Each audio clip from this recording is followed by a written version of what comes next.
her meyvan riviye tergala jiyanı eve, her canlı bel pey heve, ve iş dünyayı derkeve, tüne jera turojuşa.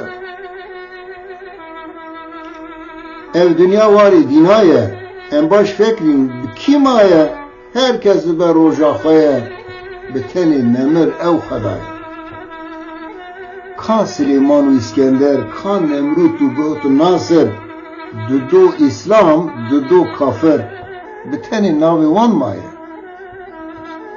Kan İbrahim u Musa, kan Davud, kan İsa, kan Serdar-ı Reisa, kan Meryem İmraniye, kan Şis İdris u Adem, kan ev Qasid-i Yekem, küçübü cem Rabbi Alem, hem dünya boyu çeviye.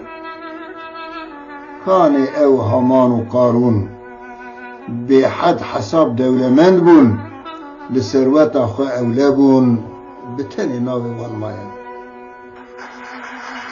Kâne xwedî qesr û bundar, kâne evên nav û deng da, tevekî çûn bûne wenda, kaçir şopa wan maye.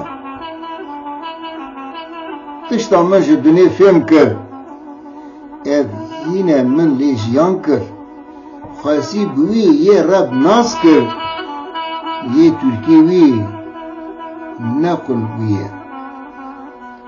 Hejar û dunya betal e, dişibe kuşîkê val e, bide serê xwe aqil e, bizan dunya li pey te nayê. Erê bê dunya jî nabe, hejar û ka ji xew rabe, tu mêvanî vê zanibe, teqes her mêvan rêviye. Ezim ew Abdullah Celan, dinivîsim li ser ehwalan, navnîşana min qurtelan, lêmana min li Firatê ye.